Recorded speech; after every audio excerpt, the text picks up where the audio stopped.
오늘 하나님의 말씀의 제목은 뒷말이 아름다운 성도가 되자. 그러네요. 뒷말. 뒷말은 한 두 가지 정도 의미가 있는데요. 이어지는 말이다 라고 생각하시면 되겠습니다. 처음의 말도 중요하지만 이어지는 뒷말이 중요할 때 은혜를 받죠. 그 뒷말이 좋으면 마음을 열기도 하고 뒷말이 나쁘면 마음을 닫기도 합니다. 식당 가가지고 나오면서 잘 먹었습니다. 나오면서 다음부터 오지 말자. 그러면 갑자기 식당 주인의 말씀 한참 웃었다가 뒤에서 다시 한번 보게 되죠, 우리를. 그런 게 뒷말입니다. 누구를 만나고 딱 나왔을 때 안녕히 가십시오. 참 저 사람 괜찮네. 그러면 갑자기 그 사람 마음이 다 들리거든. 이게 뒷말은 참 잘 들려요. 듣지 말아야 해서. 뒷말이 아름다운 성도가 되자. 뒷말이 계속적으로 이어지는 말이란 뜻인 줄 믿습니다. 커피를 좋아하는 대기업의 한 간부 사원이 즐겨 다니는 커피숍이 몇 개 있는데 그중에 유난히 자주 가는 단골 가게가 하나 있다고 합니다. 우리 기업이나 회사에 다니시는 분들 꼭 점심 식사하고 커피 마시러 가시죠. 그 집을 즐겨 찾는 이유는 종업원의 이 말 한마디 때문이라고 하는데요. 만든 커피를 가져올 때 기다리셨습니다. 맛있게 드세요. 그건 어느 가게나 누구나 다 하는 말이라고 합니다. 그런데 이 대기업이 한 간부 사원이 즐겨 다니는 이 커피숍, 자꾸 가고만 싶은 이 커피숍의 종업원의 말은 마지막 뒷말, 뒤에 한마디 말이 틀리다고 합니다. 기다리셨습니다. 맛있게 드세요. 천천히 드세요. 그게 다르답니다. 천천히. 왜냐하면 커피 가게는 회전율이 중요하거든요. 빨리 먹고 나가라는 거예요. 그래서 또 손님이 올 거 아니에요. 빨리 먹고 나가면 또 손님이 오고 회전율이라고 그러는데 커피 가게는 이 회전율을 생각하지 않을 수 없습니다. 회전이 상당히 중요한 장사 중에 하나인데요. 천천히 드세요. 이 한마디에 앉은 사람은 정말 천천히 먹어도 되는구나. 그런 생각을 하게 된대요. 그러니까 자꾸만 가고 싶은 가게라는 거예요. 뒷말 한마디가 사람들을 오게도 하고 오는 문을 막기도 하고 그런 역할을 했던 것입니다. 여러분 이 이야기처럼 처음 여러 마디의 말도 중요하지만 무엇보다 중요한 것은 뒷모습이 아름답다는 말씀도 있지 않습니까? 말에는 항상 무엇보다도 가장 중요한 말이 있는데 그건 뒷말이 아름다운 성도가 되는 것입니다. 오늘 본문의 말씀에 보면 29절 말씀에 뭐라고 되어 있지? 29절 말씀 첫 절입니다. 시작입니다. 무릇 더러운 말은 너 입 밖에도 내지 말고 오직 덕을 세우는데 소용되는 대로 선한 말을 하여 듣는 자들에게 은혜를 끼치게 하라. 아멘. 29절 말씀에 우리 해야 되지 말아야 될 말, 입 밖에도 내지 말아야 될 말이 뭐라고 되어 있죠? 29절 말씀 무슨 말이에요? 더러운 말이다. 이 헬라어로 보면 원어는 사프로스란 말입니다. 사프로스. 무슨 뜻이냐면요. 썩은 나무나 과일에 쓰이는 말이라고 합니다. 썩은 나무나 과일에 사프로스라, 사프로스. 마태복음 7장 18절 말씀에 보면 예수님도 그 말씀을 쓰셨습니다. 좋은 나무가 나쁜 열매를 맺을 수 없고 못된 나무가 아름다운 열매를 맺을 수 없느니라. 마태복음 이어진 7장 20절 말씀에 보면 이러므로 그들의 열매로 뭐라 해요? 그들을 알리라. 따라서 더러운 말이라는 것은 썩은 과일과 같이 더럽고 아주 수준이 낮고 천한 저속한 말을 의미합니다. 그래서 사람의 마음을 아주 상하게 하는 말이 되죠. 그런데 우리가 이런 얼마나 사프로스와 같은 저속하고 나쁘고 질이 안 좋은 말을 많이 하고 살아갑니까? 저와 여러분도 다 예외가 아닐 줄 믿습니다.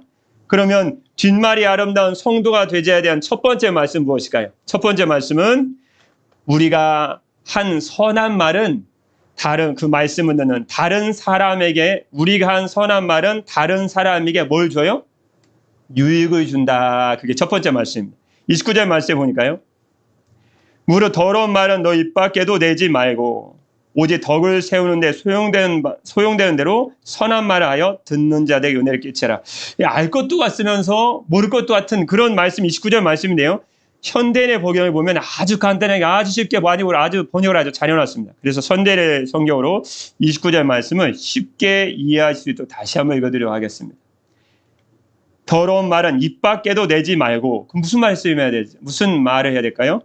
기회 있는 대로 남에게 도움이 되는 유익한 말을 하십시오. 다시 말씀드리면 우리가 한마디 하는 선한 말이 다른 사람이 뭐가 돼요? 유익을 줄 수 있다는 거예요. 참 말이라는 게 중요하네요. 내가 어떤 말을 하냐에 따라서 유익을 줄 수도 있고 이롭게 할 수도 있고 도울 수도 있고 도움을 줄 수도 있고 그렇지 않을 수도 있다는 것입니다. 그래서 뒷말이 아름다운 성도가 되자라는 말씀의 첫 번째 말씀은 역시 우리가 한 말, 여러분이 한 말, 우리가 한 말은 우리가 한 선한 말은 다른 사람에게 유익을 줍니다. 라는 말씀이었습니다. 그러면 두 번째 말씀은 무엇일까요? 그럼 선한 말이 아니고 우리가 나쁜 말, 우리가 한 나쁜 말은 어떻게 할까요? 우리 안에 계신 성령님을 근심하게 한답니다. 그 말씀이 어디 있을까요? 30절 말씀, 30절. 같이 읽겠습니다. 시작입니다. 하나님의 성령을 근심하게 하지 말라. 그 안에서 너희가 구원의 날까지 인치심을 받았느니라. 아멘. 구원의 날까지 인치심을 받았느니라 라는 말씀은 성령님은 우리의 구원을 보증하는 분이십니다 라는 뜻인데요. 그 우리가 주목할 것은 그 앞에 말입니다. 앞에 말씀 오늘 시간에는요.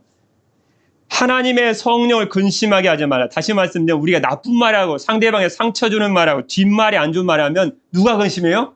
듣는 사람 없어. 그게 아니에요. 내 안에 여러분 안에 모시고 계신 여러분의 구원을 보증해 주시기 위해서 오신 성령님을 근심하게 하신답니다. 참 마음이 아픈 거예요. 그러니까 누가 피해가지고 그건 두 번째 문제 일단 이 문제 30절을 넘어가면 일단 그게 다 두 번째가 돼요. 우리 안에 계신 여러분이 안에 모시고 계신 여러분의 구원을 보증하는 성령님이 여러분의 말을 들으시고 근심하신답니다. 그렇게 말하면 안 되는데 이렇게 근심하신다는 거예요. 참 그럼 우리가 하는 말이 중요합니다. 그러면 뒷말이 아름다운 성도가 되자에 대한 세 번째 말씀 무엇일까요? 그럼 우리 모든 말에는 배후에는 무엇이 있을까요? 왜 내가 상처 주는 말을 할까요? 왜 우리가 말 실수를 할까요? 어쩌다 보니까 실수한 거야. 잘 따져보면요. 실수가 아니랍니다. 모든 말의 배후에는 사랑의 마음이 있어야 된답니다. 모든 말의 배후에는 좀 길게 말씀드리면요. 모든 말의 배후에는 말을 듣는 상대방에 대한 뭐가 있어야 돼요? 사랑의 마음이 있어야 된다는 거예요. 참 우리는 가끔 가다 물건을 삽니다. 그럼 물건이 마음에 안 들어요. 그럼 어디다 전화를 하죠? 물건을 파는 회사의 상담원들과 통화를 합니다. 근데 참 저도 마찬가지지만 그때 참 무리하기 쉽습니다. 왜냐하면 그냥 물건을 사서 불만이 가득한 마음으로 전화하다 보니까 말끝마다 불퉁불퉁 거리는 거예요. 나도 모르게.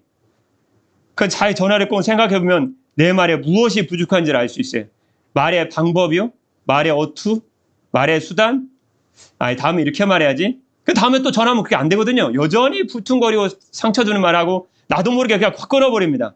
그건 잘 생각해보면 우리의 말에는 듣는 상대방에 대한 사랑의 마음이 없었던 거예요.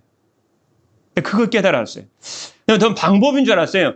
우리가 말을 하는 이 수단과 방법보다 더 이상으로 중요한 것은 말을 듣는 상대방에 대한 사랑의 마음이더라고요. 그 사랑의 마음이 없으니까 아무리 수단과 방법을 생각해도 이게 안 나오는 거예요. 자꾸. 그 말씀이 어디 있을까요? 고린도전서 16장 14절 말씀에 보면 나와 있습니다. 고린도전서 16장 14절 말씀에 주님 뭐라고 말씀해 주셨을까요? 너희 모든 일을 뭐로 행하라? 사랑으로 행하라. 주의 말씀, 이 말씀해 주셨던 거예요. 그러니까 우리의 말은 방법과 말하는 수단, 이거보다 더 중요한 것이 있는데 그것은 말을 듣는 상대방에 대한 사랑의 마음이 배후에 있어야 된다는 거예요. 그래야 방법도 의미가 있고 사랑도 의미가 있다는 것입니다. 잠언서 25장 11절 말씀에 주님 뭐라고 말씀해 주셨을까요? 잠언서 25장 11절 말씀에 경우에 합당한 말은 아로새긴 은쟁반의 금사관이라. 아로새긴 은쟁반도 아름다운데 거기다 황금사관에 딱 올려놨으니 경우에 적절한 말은 얼마나 아름다운 말이라고 주님 말씀해 주신 것입니까? 우리가 하는 나쁜 말은 성령님을 근심하게 하십니다. 근심하게 합니다. 그러나 우리의 선한 말은 다른 사람에게 유익을 줍니다. 그러므로 모든 말의 배후에 사랑의 마음을 담긴 선한 말을 하심으로 우리를 부르신 우리 안에 계신 성령님을 기쁘시게 하고 여러분의 말을 듣는 모든 사람에게 유익을 주는 이로운 말을 하면서 살아가시기를 주님의 이름으로 축복합니다. 기도하겠습니다. 사랑의 우리 주 하나님 아버지, 우리가 하는 옳지 않은 말은 우리가 모시고 계신 성령님을 근심하게 하는 줄 알았습니다. 그러나 우리가 하는 선한 말은 다른 사람에게 유익을 주는 줄 믿습니다. 모든 말의 배후에 사랑의 마음이 담긴 말을 하게 하여 주옵소서. 그래서 저희를 부르신 성령님을 기쁘시게 하고 우리의 말에 듣는 모든 사람에게 참으로 유익한 말하는 지혜로운 저희의 말이 되기를 간절히 기도합니다. 저에게 말의 지혜를 더해 주실 주 예수 그리스도의 이름으로 기도드립니다. 아멘.